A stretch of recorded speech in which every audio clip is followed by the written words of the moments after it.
Welcome back to Azmyth Busters and happy 2022. Wow, episode 18, here we go. We are really excited and we're all back and revving to go and ready to get this story on the road. Quick little summary. I won't go into a lot of details, but I just want to summarize the story up to this point, especially if you are a viewer or listener who has decided to jump on midstream. First off, thank you for being here. Now get the hell out. Go back to episode 1 and watch it from the beginning. Listen from the beginning. What are you doing? How do you pick up a book and read it in the middle? You just don't do that. So we want you to start from the beginning. For those of you who've been with us all along, a little summary like you do when you come in from a season break. You know, the new season starts and they tell you what happened. So all of our friends here, all of our casted characters here are all members of a caravan, either by employment, by hiring, or just by opportunity. We've all come to this crazy little weird town called Etrin's Folly, where nothing really works the way you'd expect it to, and everybody's a little off here. Everyone's a little off here. It's a plague town.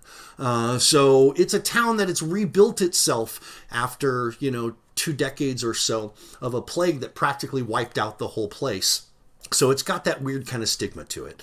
There was a murder, and the group was basically, strong-armed into solving it based on the incompetence of the authorities in the area, or the lack thereof, which we are in the midst of. And it seems that the plot is a little thicker than we once thought. It wasn't just a tale of revenge. It wasn't a tit for a tat. It seems there's much more going on.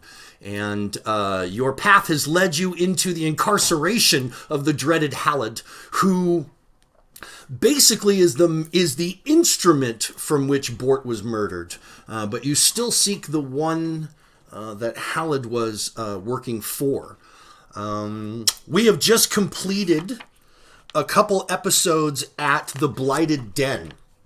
And you went to this place based on the advice of an elven ranger who had come into town, a woman by the name of Nuola, and she seems hell-bent on curing the Blight. She doesn't care very much about people, certainly not... these aren't her people. This is just where she's chosen to retire. And she told you that she wants to get to the bottom of this Blight thing and get it behind her so she can, retire in peace without all this bullshit happening around her. So Nuola she has also fought some of the blighted wolves. She was the one who shared with you the location of their den. And it is from their den which you have returned with some more evidence, choosing to come back to the town of Etrin's Folly to regroup. Nuola has scouted the region, and from high ground, she has told you that she sees a much darker concentration of the Blight to the north and slightly to the east of here. And she said she will lead you there, whether you wanted to go tonight or the next morning. You've opted to go back to town, regroup, and that is where we pick up. We pick up with you returning back to town.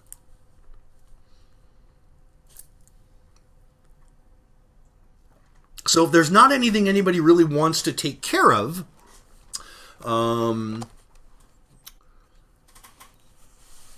just a good night's sleep and a good bed. It is the new caravan leader, Tomley. Your friend comes and greets you even before you've made it back all the way. She meets you a good, couple 100 feet down the street. She is clearly eager to see all of you. And has a big smile on her face, and of course is eager to hear of any progress that's been made in finding who's responsible for her dear friend and former employer's murder. Well, Theron gives her a summary of what we've done so far, or at least after bringing in Halid. But it explains to her that so far we're still trying to track down the mastermind of this thing. We keep on finding clues, but there's no one we can point to and say that person's responsible. And unfortunately, Hallett is not being cooperative. Well, perhaps that situation has changed a bit as well. He went into a spell. He became very, very ill while you were gone.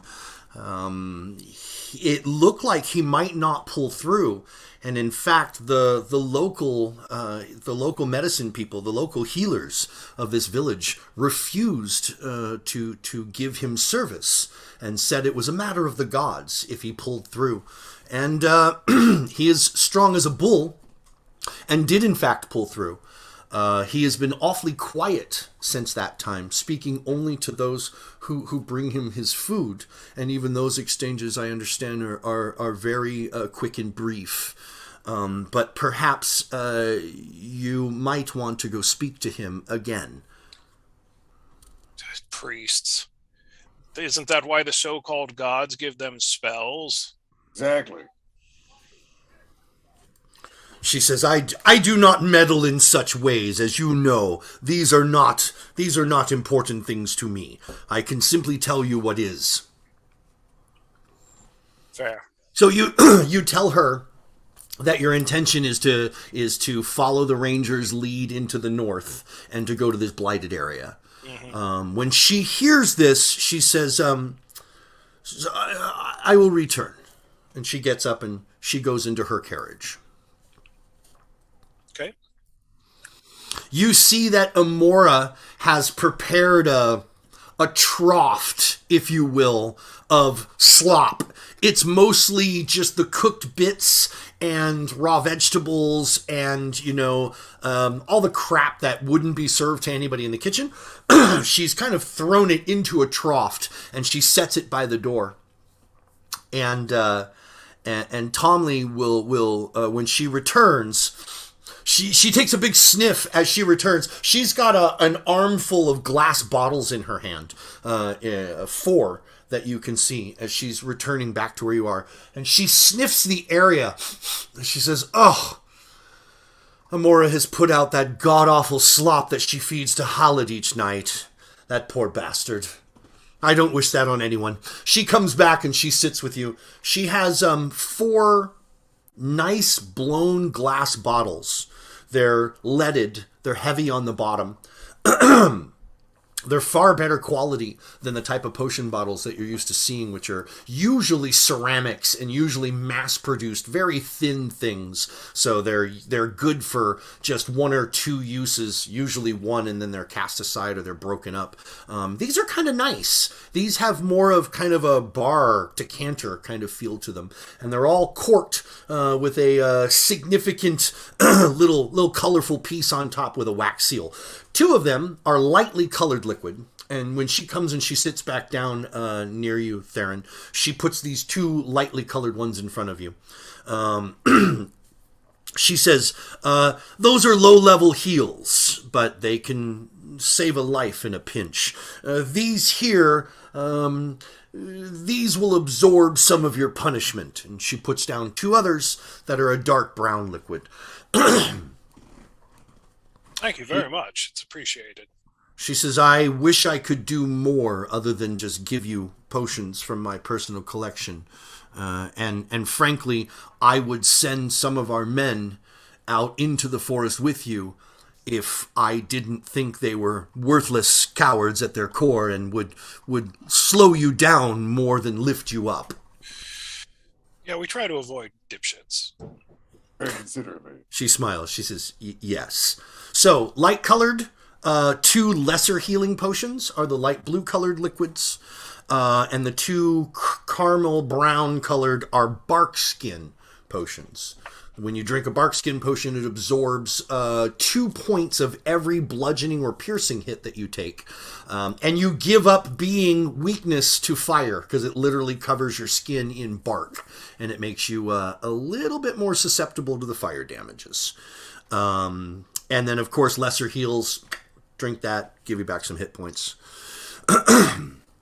She also, while you're kind of looking at those and taking those bottles from her, Theron, you notice that she pulls out a round ceramic vessel. A very crude-looking ceramic vessel that has some stick, like you'd see. You'd make something out of clay and then maybe design the outside of it by dragging a stick through it and cutting some patterns in some trenches. Very kind of rudimentary kind of shapes on the outside of this thing, and the top of it is it sits in a woven wrap of likely hemp, and it's held by that. And when she cracks the top off of it, there is a bright, distinctly spicy smell that fills the area. Even though you're outdoors, it's everywhere. If you have any training in your society, you can make a society roll. 18. So you recognize it immediately. This grog, you're not sure exactly what the orcs call it. It's, non-orcs call it orc grog, and it's a usually ceremonial, always very important to them, and it is never, or should I say it is rarely shared outside of their species, which for you indicates a significant measure from her.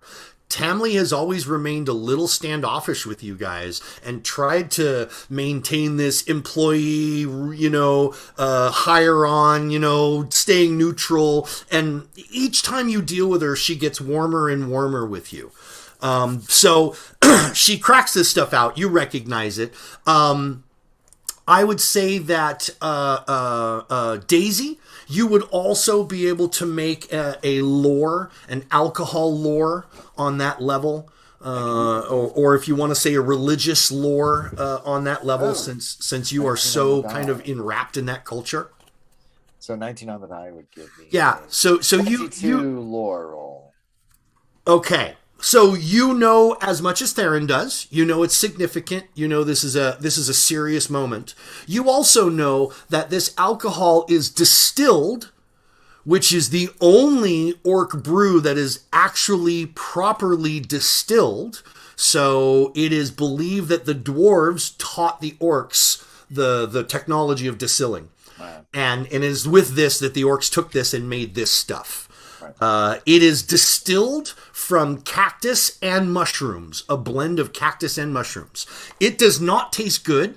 It does not smell good, and it does not look like they have made any efforts to blend or hide that fact at all. In fact, as your knowledge check would also reveal to you, there's a certain amount of orcish chutzpah that goes along with the grosser it is, the ruder it is, the more of a man you are for drinking it, right?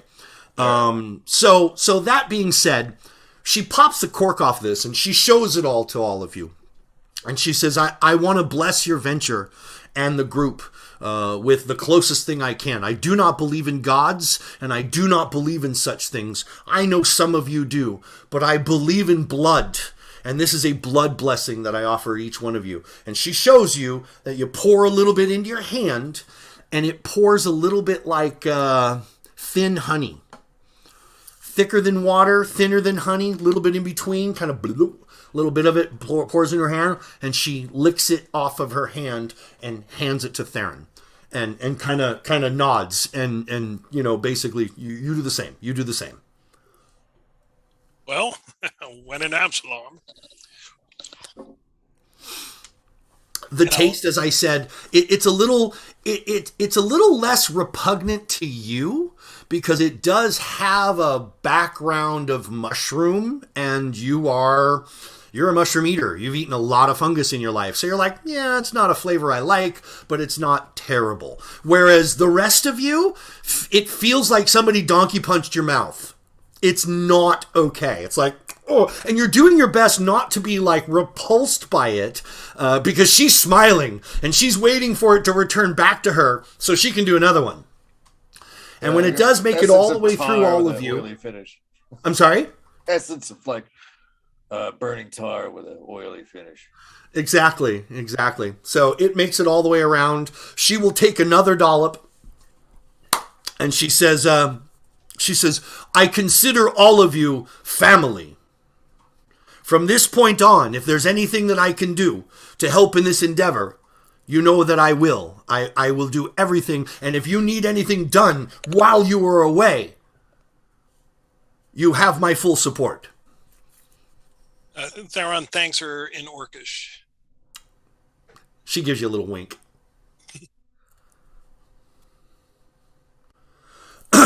Okay.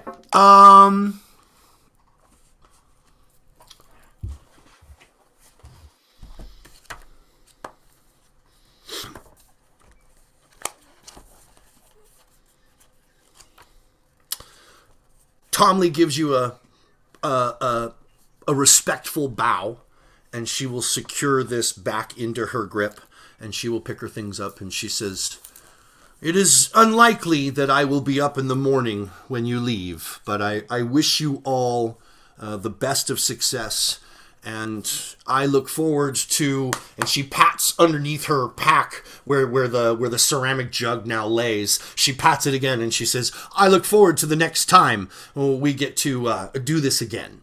Very much. And she will head off and go to her carriage. She's now fully moved into Bort's carriage full time, and she's staying there. And goes in, and you see her go in, close the door, and a few moments later you can see the oil lamp inside the carriage light up, leaving you to just the group.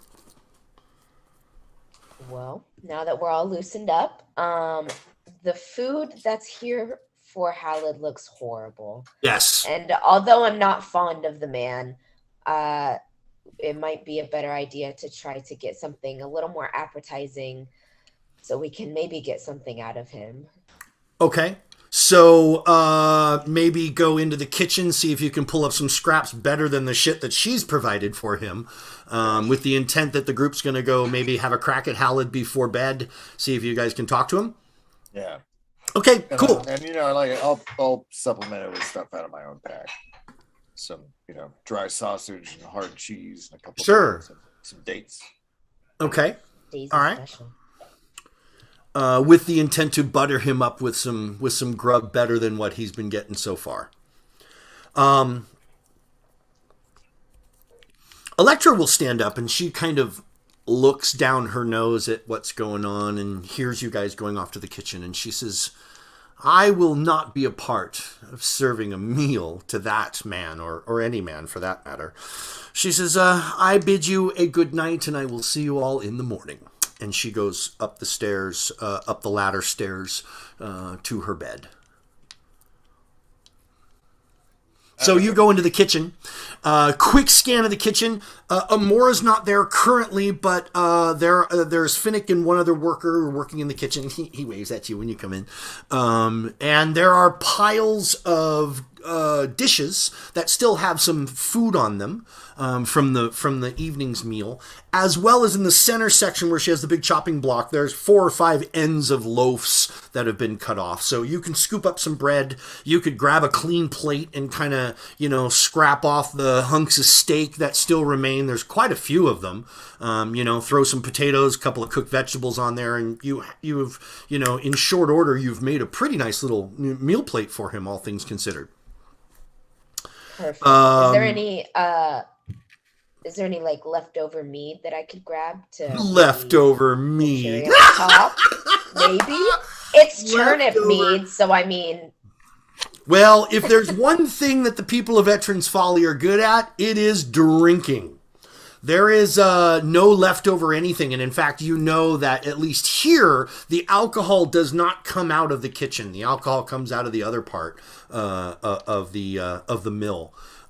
So they keep them separate so Amora doesn't have to bother with it. So there's no liquor here. There is a couple of bottles of cooking wine, which is just like, stock wine that is poured from the jug and is set here for making sauces and things like that. That's the closest thing that you could have without digging in deep. You want to just grab one of those? I don't know. That'll taste pretty foul. You might I as was well about to just say, water. I don't even know if that'd be worth it. I think steak scraps will have to do for him. Okay. All right. So you leave If, the wine if we need bottles. to butter them up with alcohol, I can always give them a sip from the flask, you know. Sure. Okay. The group gets the food together. You put that. Are you leaving the trough? You leaving that there? Yeah, that I wouldn't feed that to a dog. Yeah, exactly. Or just barely. So so everyone else except for Electra is going out to the tree where Hallett is chained up currently? Yep. All right. Indeed. As you're leaving the mill, I'd like everybody to make a perception check for me. No. 18. Okay. History repeats. Daisy's too busy paying attention to the place. Yeah, Daisy, you've got the food. You're kind of leading. You want to get to him first. You kind of want to be the presentation, a little bit. You want to be the guy in front. Simon didn't see anything either because he's given Daisy the side eye. He's not sure about giving this guy actual food. He's keeping up with him, kind of looking up at him, giving him a hairy eyeball. Yeah. All right, cool. Eyeball, yeah. Cool. Actually, So does Simon like sausage? Is that like what Simon like? Does Simon like sausage? Well, Daisy pays attention to what people like to eat. Yes, I like sausage just fine, Daisy. Yeah, You well, ask. That's here. So Desna, Here's your one. you As I unsheath my dagger, why are you asking? You look hungry. That's all I'm saying. I rolled a 20. I'm not that 22, hungry. so- Why don't you just calm down over there and go feed the big man? Leave me alone. Perfect. Like Kira and Desna, you guys both notice as you're likely the last two out as you're turning around, you see Electra, and it's kind of funny. You see her head peek up over her bed because you can't see the beds when they're up on the loft, but you can kind of see she's 7 feet tall. So you can kind of see her peek up over the bed, see most of you walking away. You see her come down the ladder. She is out of her armor, does not have her weapons on her. She's wearing just kind of like a big flowy kind of wraparound thing, multiple color kind of sari kind of fabric with a belt around her waist. And you see her you see her come down the ladder, and she walks over and goes into Tomley's carriage. That's weird for her to not be armed. I'll shoot like Kira a look and carry on towards Hallett. Sure. It takes you guys maybe 5 minutes if you're walking normal rate. If you're not like hup to, 3 minutes or so. You're towards the center of town. You're at the big oak tree that they have Hallett tied off to. He currently has 2 guards. One of them, the older of the 2, is on the opposite side of Hallett. Hallett sits up against the base of the tree, facing one way, and the old man is on the opposite side of the tree, snoring, and he's leaning up at the tree as well, sound asleep. In front of Hallett, the younger of the 2 men, who looks very similar, might just be an Etrin's Folly thing, might be a family resemblance, hard to tell. He has a long birch branch, and he's whittling with a sharp knife, and he's just taking it down, and there's hundreds of little curly shavings all around him. And as you come walking up carrying the food, he looks up and he smiles and he says, "Oh, I thought they'd forgotten completely about feeding the man tonight. I was going to make a bet, but the old man fell asleep before I had a chance to throw some coppers his way." Yeah, Is he how's still asleep? Hallett secured to the tree? I'm sorry? Is he still asleep? The old man? Oh, yeah. The old man sounds... I'm gonna. He's supposed to be guarding Hallett, right? Yeah, he's on guard duty. That's true. Okay. I'm gonna walk around to him, and how high is his face relative to? I'm 2'2", so is he within slapping Well, yeah, I mean, he's sitting down at the base of the tree. He's sitting up against it. So when you're standing right next to him, you know, his face is kind of like right there. Outstanding. So I'm gonna, pick a cheek and kind of wind up and see if I can wake this guy up. Sure. All right. You don't need to roll to hit him. You can treat him like an inanimate object of sorts, and you smack him upside the head. Of course, you immediately wake him up. I assume you weren't trying to do like real damage. I just wanted to sting his little cheek. Oh, wake his ass up. Yeah. He starts scrambling. He's like trying to get up off the tree. With you there, and it seems that you've certainly woke him up abruptly.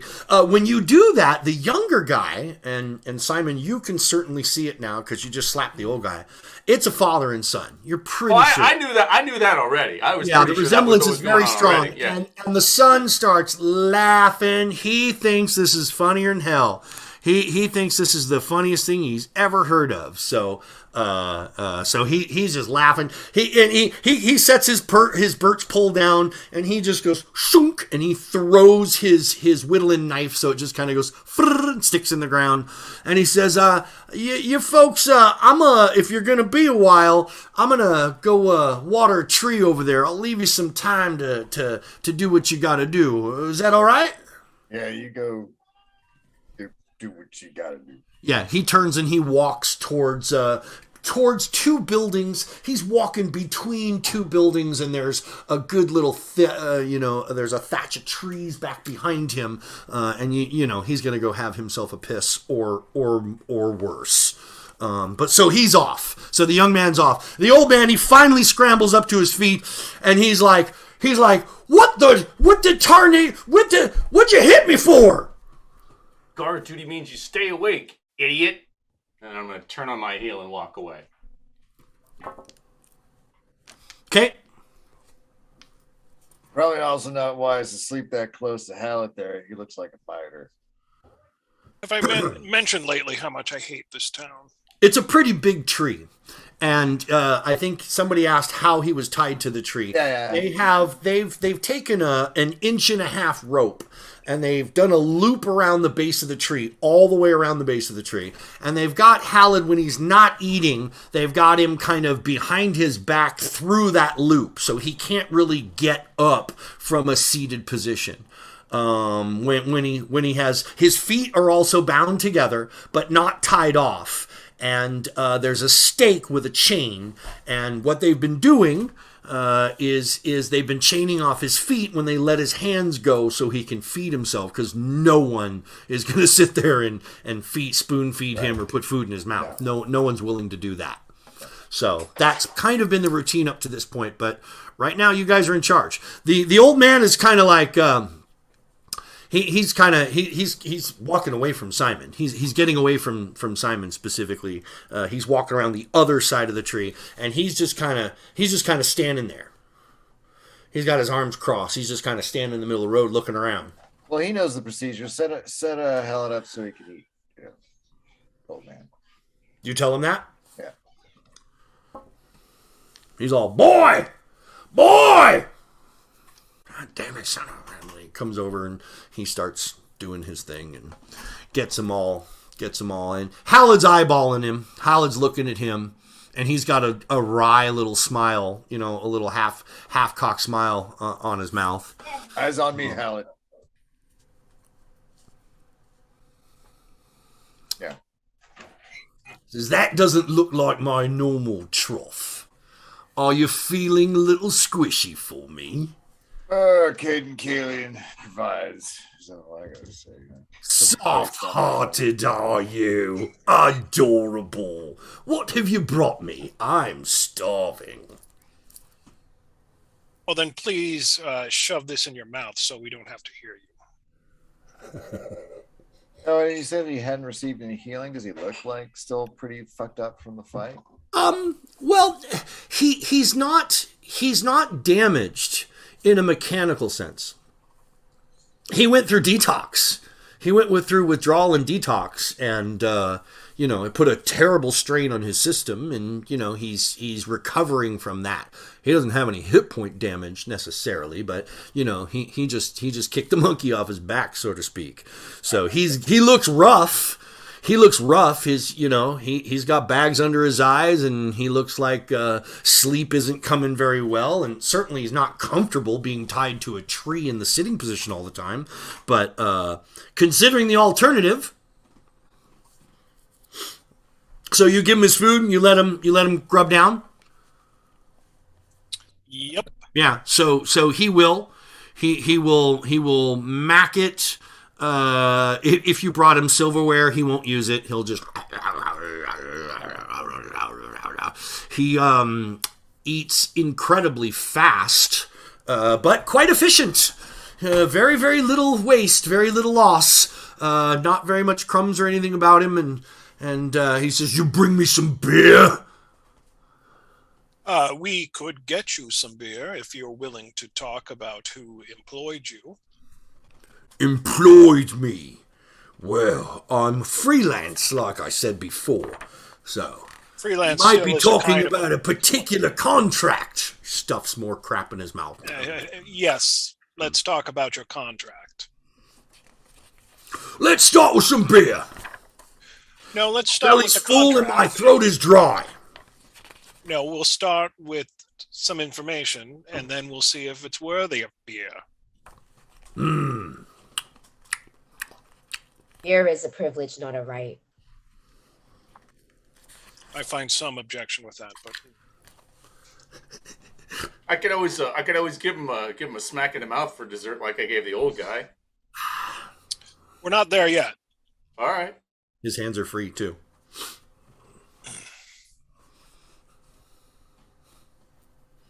Alan, What? would you like some beer? I've already made the point clear. All Are right. you really going to make me repeat myself? Is Nope. it going to be that kind of back and forth? Tie him back up. We'll find out, and it'll be worse for you in the long run. All right. So you let him finish his eats. The old man will come in and he'll do the whole thing, and this time he does the feet thing, and he unhooks his feet, and he's like, "Come on, give me your hands, give me your hands." He's like standing behind him, "Give me your hands," and he's just standing there, and he just nods while he does it. Like there's some reservation, but he nods and allows himself to be tied up. By this time, the young guy is coming back. From being off in the forest, he walks back over, and the father will intercept him, and they'll have a little heated back and forth. So is Howland sat back down? Yeah, Cool. he's never stood up the whole time. Okay. He's been sitting the whole time. Just Once his hands. Yeah, he's got his hands behind his back. Okay, I'd cool. like I'm to gonna go. address I'm gonna go it. give him a dessert. Then I'm gonna smack him in his mouth. Okay. He smiles at you. promised. He laughs. He says, "Oh, adorable! You're so tough when I'm tied up. Yeah, I know. I bet And you I'm, treat tough, all your and, I'm women- and I'm tough when you're not. Yeah, I walk past him. I'm going to go talk to the two guards, Sure. and I'm like, remember when you weren't tied up, and we are the reason you are tied up. So yeah, we're tough. And then I go to and I'm like, during Howard's sickness, did he rave about anything? Did he speak at all within the depths of his illness? Not that I heard. No. I honestly, it wasn't like I was close to him. I had my face near him or anything, but all I know is when he came out of it, he wanted pickle juice. That's all he wanted. He wanted pickle juice. I'd like to remind Halid that we probably won't be back again to give him more delicious food, and he might have to enjoy the trough food for a few more meals. And... I've had worse. Okay. Says, regrettably, I will miss you. Where are you off to then? Going to meet up with your employer.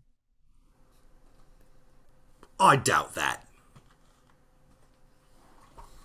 Well, you're not very bright. Never claimed to be, governor. Never claimed to be.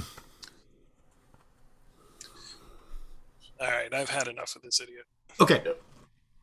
Anybody lingering around the tree? You guys all kind of leaving and going away from it? Great. Yeah. The guards will go back into their less than favorable positions after you leave, and the old man will go right back to his spot at the tree and sit his ass down and put his head down, and you know, it's inevitable. They are what they are. So were we expecting to get any useful information out of this guy? No, Always but a it never hurts hope. to ask. Yeah. Hope rather than expectation. Sure. You'd think he'd soften a little, but that doesn't seem to be the case. I'd like to try something. What's that? You want to? Everybody leaves, and you're going to turn around and go back to him? Yeah. Okay. I just Daisy will walk up and he's pulling out his fiddle, and he's like, would you care for a tune there, Hallett? Ooh. He looks at you suspiciously. What did you pull out? You pulled out like a flask or something? No, my fiddle. Oh, your fiddle. I'm sorry. Yeah. He says, And what? He just looks at you. He looks at you. He says, what? Fuck off. so as you know, my mother always made all his kids learn an instrument. Although, I love the fiddle, I'm just not very good at it. And you strike like this incredibly loud and sour note, like really close to Hallett. Just try to make it as painful as possible. Okay. Enough to make him wince, maybe. The guards will both, the old man will get up from his sleeping position. The younger guy will move. They're moving away from you. Yeah, essentially, I want to try to torture him with really harsh and bad fiddle notes. Who do you work for, Helen? Tell me. Maybe an intimidation check. If he has an issue with sounds, I would also then try ghost sound as a cantrip. But I'll wait. Definitely, add, an accompanying Tag sound team. that just makes it even Yeah. more. Yeah. He is pretty hard to what you're doing. He'll even tap his feet a little bit to play along with it and stick out the tongue on the side of his mouth yeah. So, I'm not wasting any more time on this. You kind of grind on it for a bit, and he just kind of he endures. He winces and bites on his tongue and taps his foot, and he endures. He's a bit tougher to break than that. So You bore me, Hallett. Seriously. you make it back to the mill, and if there is nothing else, the night passes. In the early morning, pretty eventful, pretty uneventful. In the early morning, just before the sun is up, as you've come to expect all the mornings before, the smell of that early preparation food being cooked always kind of wakes you up as the pork sides and the different things being fresh baked breads and things come wafting through. That usually wakes you up first and foremost before the sun rising. And again, the same has occurred, and you make your preparations to get on the road. All right, so in the morning you make your preparations and you are ready to head out. Noola has indicated that if you just leave town and head towards the northeast, you will lead right into where she intended to camp. She will rendezvous with you, and then you will go the rest of the way to the blighted area. All right, so let's head out then. So those of you who are staying in the loft beds up above and not opting to stay in the carriages, you will notice that Electra never made it back to her bed that night, and when you wake in the morning, she's not there. And her weapons are gone. No, her stuff is here. She's just not. Well, I'll look around the group, but as we're all kind of realizing she's gone, and mentioned that I saw her going into the carriage last night. Maybe we should check and see if she's okay, or Oh, I don't want to interfere with any personal business she might have.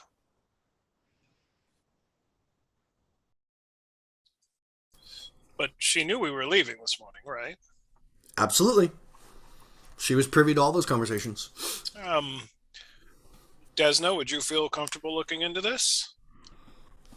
I think I could manage. Okay. I'll take off before we head out. And you said it was Tomley's carriage that she went to, correct? Yeah. Yeah, I'll go and give a little she's in knock the main on carriage now. on her door. Okay. Okay. You knock on the door, and no response. You knock again, and you hear some muffled talk back and forth, and then finally you hear Tomley say, "What is it?" It's Desna. I'm just seeing if you know where about Electra might be. Tomley goes, yes, I do. Is that all the information I get? You hear Electra's voice, and she says, what is it, Desna? I'm just letting you know that we're all getting ready to head out now. I'm not sure if your plans are to continue along with us. We haven't seen or heard from you. She says, you go ahead for now. I'm going to stay behind. Okay. Well, if they're not opening the door, then I'll leave They're it at not. that. I'll Yeah. turn around and I'll go back and tell the group. And Okay. It's weird, but okay. Yeah. Okay. So the group gets back. You tell the group what happened. Everyone has a bit of a shrug, okay, kind of moment, and off you go towards the northeast. Within the first 5 minutes of your journey, you find Nuola. She is cleaning up her camp. It looks like she's in the process of packing up the rest of her things. And as you come around the corner, she's throwing a pack over her shoulder, and she's got a branch off of one of the trees, and she's kind of sweeping out her campsite, sweeping the area, removing tracks, and really leaving it exactly the way she had found it.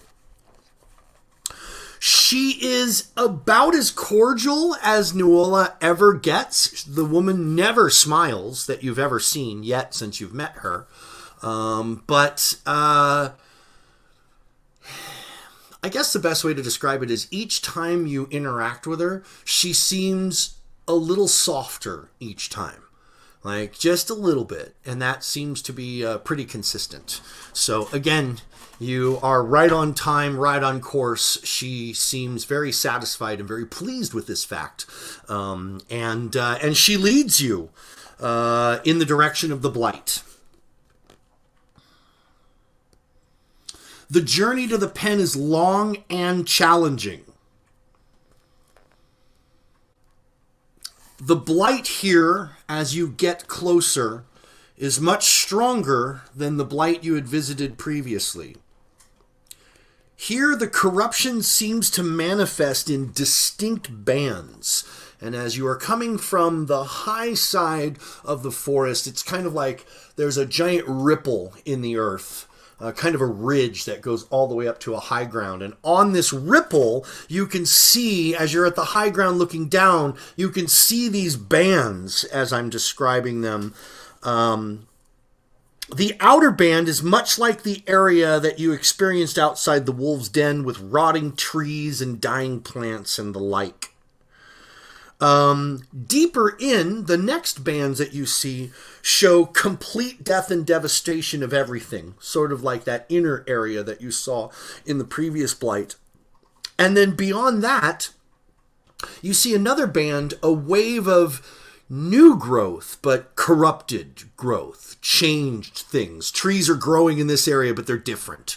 Animals are moving about the area, you think, but they're different. So that's how these bands are kind of being expressed, right? Once we reach the first band, I'm going into battle ready mode, sword and shield out, looking around. Okay. Not good. Yeah. I'll follow his lead for sure. I'll get my crossbow out. Okay. There is a distinct path as you make your way off of the ridge and down onto the steps, and as it suddenly starts to gradually kind of decline and move away from you, you can kind of sense that through the growth, there is a path. It is not the type of path that you've become accustomed to. It is not a place where all of the vegetation has been worn away because lots of travel comes through here. It looks very different than that. It looks deliberate.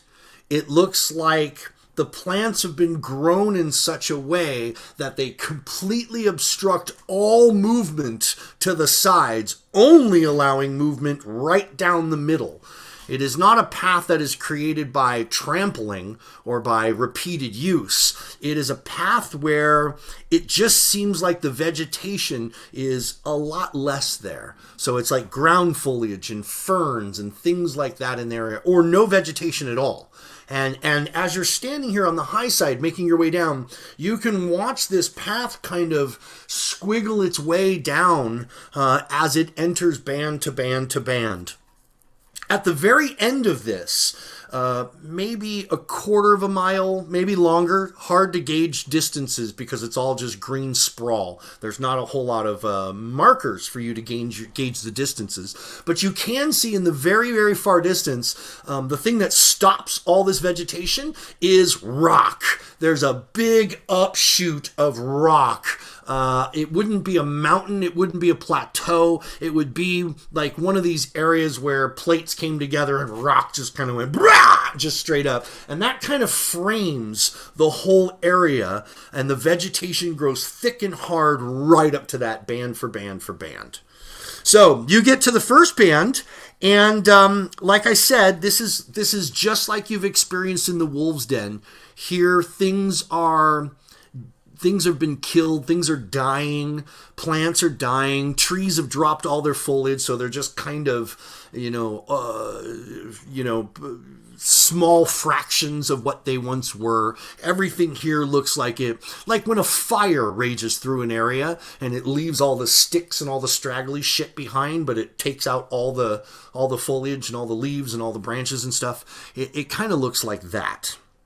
So you make your way through. Perception checks from everybody as you make your way through the area. Simon has indicated that he's battle ready. Is anybody else doing anything to battle ready themselves? Yes. I've got my crossbow out, yeah. Okay. Yeah, I've got my dagger. Yeah. Weapons out, crossbow loaded. I rolled 25 perception. Okay. 14 perception. 17. Okay. 15. Yeah. There's some really pretty flowers. And, 15 and higher. Ooh, did you see that chipmunk? You can see that the only example of living things, or once living things, there were some brave animals that moved into this first band. You see some small little squirrel, chipmunky kind of ground Wookiee kind of critters. That there's a whole group of them that are dead around the base of a tree. And there's also these black berries all around the ground here, and it looks like they ate these berries and were likely killed by them. There is also, as you move farther forward past them, that looks like a whole family unit of those animals, like came in here to feed and fell to the poison of the corruption. As you move to the edge of the first band, you're about to exit out of the first band, and there is a dead deer here. And the dead deer has bright green bile down its front and down its fur, and it looks like it was eating from the branches here. So again, evidence that the animals have consumed the corrupted plants, and it has just outright killed them. You move into the next band, and you are now in an area of total devastation. Nothing is here. No plants. No living things, no nothing. Just everything has just been like removed. It is very reminiscent of that solid area where you saw those blood vine things before, where everything had just died away except for those things. You're moving through a deep band of that.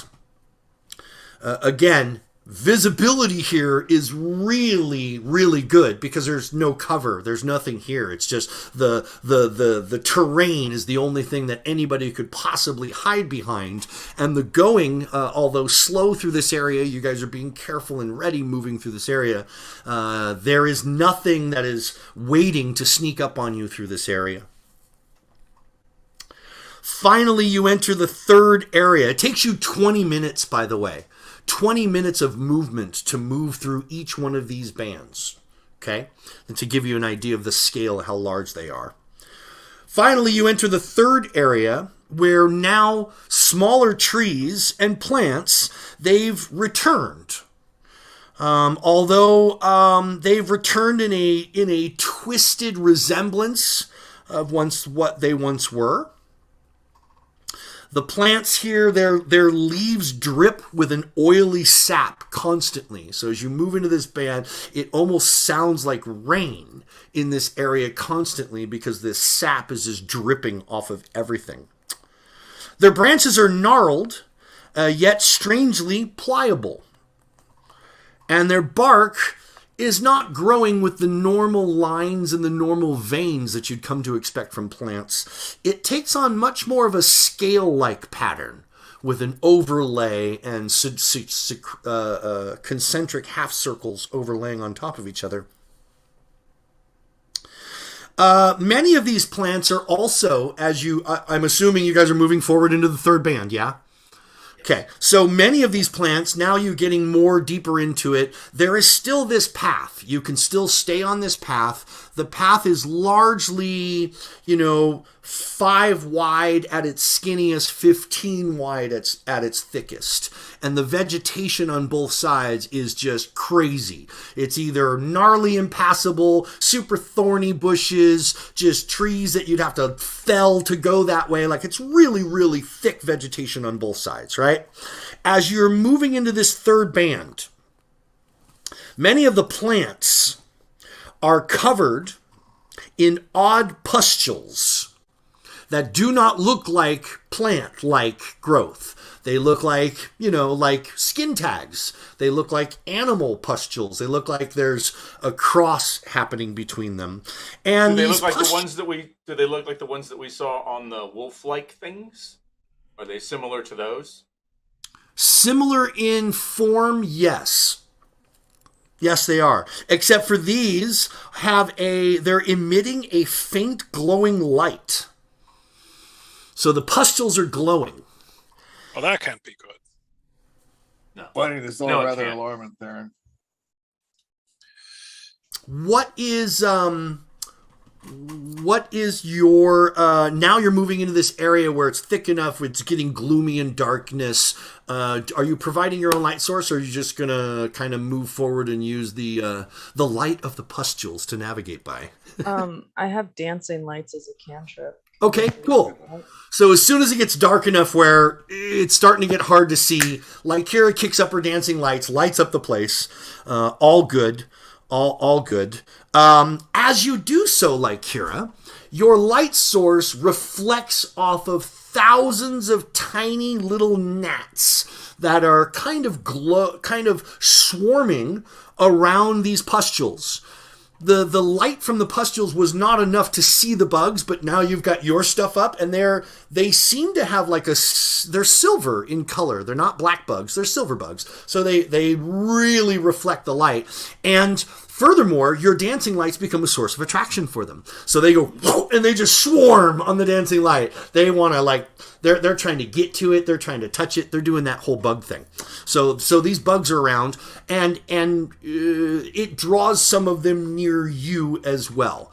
These are tiny little gnat things, FYI, that are flying around the area.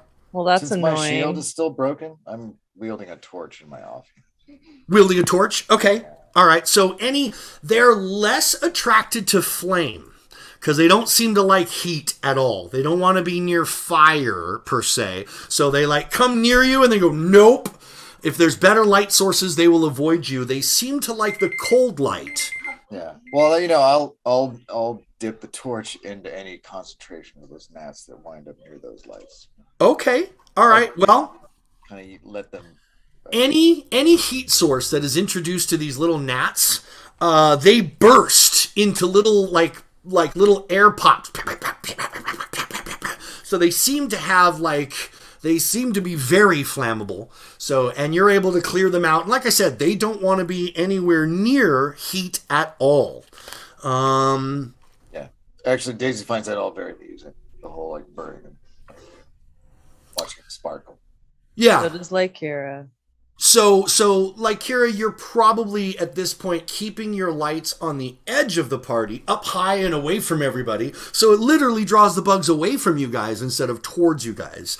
And just with experimentation, guys, if these bugs got anywhere near you, just swatting them out of your face. If you make contact with one of these little gnats, they just burst into flame. Even if you don't hit them with a flame, just physical hits on these things, they burst into tiny little flames. Not enough to hurt you, not enough to burn anything, not enough to catch anything on fire, just for the effect. Annoying. So yeah, they're annoying and they burst into little bursts of flames. When you come to the edge of, or nearly the edge of the third band, you can see in the distance the ground finally for the first time will steep up. You've been going largely downhill through this overgrown area, and now it will tip up, and it goes kind of up a few degrees to that rock wall in the back. You can see that it looks as though a hedge, like a property hedge, like the kind that you would see in the city, where rich people will grow these, these plant hedges on the inside of their walls or on the outside of their walls to put another layer in. And what it looks like is, it looks like a hedge wall, maybe 20 feet tall, squared off, beautifully manicured, perfect, going in both directions as far as you can see until it touches rock on both sides, with your path leading right down the middle, right into the only break in this hedge. It does not, this looks like it was absolutely grown with deliberance. Were they affected by the blight at all? It does not appear so. Okay, so all of a sudden we've been dealing with terrain that has been infected by blight, and now Completely. we're walking up to this place and it's a bunch of hedge that's healthy. Right. The edge of the Okay. blighted area seems to be this hedge that I'm describing to you, and the Okay. blight runs right up to it. So it almost feels like, if you're walking around in a big park, like a city park, and it's got that hedge and you can see everything, and then you step over that line and now you're out of it. It's sort of like that much of an abrupt kind of situation. It is definitely completely out of the ordinary. Well, none of this has been ordinary, but I guess we keep on going. All right. I don't know what's worse, the town or this place. Deeper into this massive blight, the plants take on an unnatural shades, and their branches seem to shudder and quake at the sensation of something passing. Up ahead is the wall, that thick bramble that I described to you, that hedge, with a thorny iris in its center. So now that you're lined up to it and you're looking right at the opening, you can see that it is grown in a circle, a half spherical kind of iris opening with thorns kind of growing into it from all sides, giving it almost a plant mouth kind of feel to it. Not virgin. That's not good. That's not good. The plants here look a lot like the ones that you have seen in the blighted areas before. There's plenty of things that made you stop and go, oh, No, that's not alive. Oh, so there's plenty of big, ferocious looking, thorny looking plants. But up to this point, you haven't seen anything. Everything is moving now. So you're down past this, you're in the final band of the third band area, approaching the hedge, and there is a light breeze blowing, but all the plants here are perpetually twitching and shaking and moving like someone is underneath their roots, shaking them violently. So, like you experienced in the past, where you started moving plants around with your mage hand, you may have even have tried that on the way up. Like, oh, okay, everything is moving here. Everything is just moving and scary here. All right, screw it. Let's go back. Rational. Okay. That's the smartest plan you've had so far.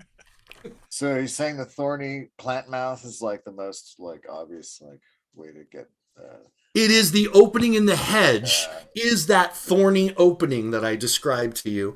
And where you are is about, 80, 90 feet away from it. You're lined up on it where it's the last part of the trail that goes right up into the mouth, Let's keep going forward, I guess. Keep moving forward. All right. I guess. You keep trudging forward. Normal marching order. Daisy and Simon towards the front. Theron just behind. Spellcasters behind them. Yep. Okay. Yep. Fantastic. So Daisy and Simon, both of you give me perception checks, please. I rolled a 1 and it resolves to a 6. Yeah, no, I got a 13. A 13. Okay. Simon saw his shoes. All right. Hey, there's the ground. So, excellent. I'm glad the two of you are diligently leading forward as you do. Simon said, "Hey, that looks like a mouth." Just try not to fall over as I walk, That's all I got for you guys today. Sorry. So, you guys get to here and here, which would put the rest of the group like that, and that. Okay. Are those two No. dots the where the mouth door is? I'm sorry? Is that where those two the two beads there? Is that the threshold basically through the No. That's way up there. Oh, okay, good. That's way up there. No, those two spots are the things that you guys didn't notice. Oh. So Daisy, you walk just past. How did you not them. notice that? It's huge. It's blue and shiny. You Oh, walk yeah. just past those two spots. Simon, you walk up to them. Neither one of you noticed them. And they are kind of an artichoke looking blossom.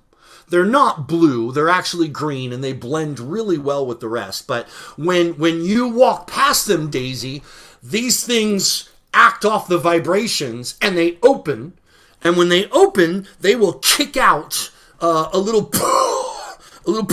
of spores and gas around them. And that is in a 5-foot radius all around them. So that means Simon and Daisy, the two of you both need to make DC 15 fortitude saving throws. All right.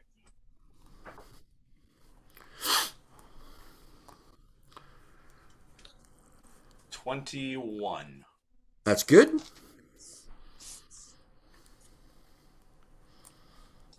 16. All right.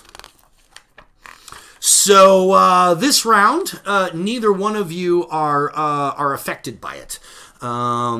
Where the other 4 locations on map where you see the plant material, those things will snap to and vine lashers, just like the ones that you fought before, will spring to life. Oh no.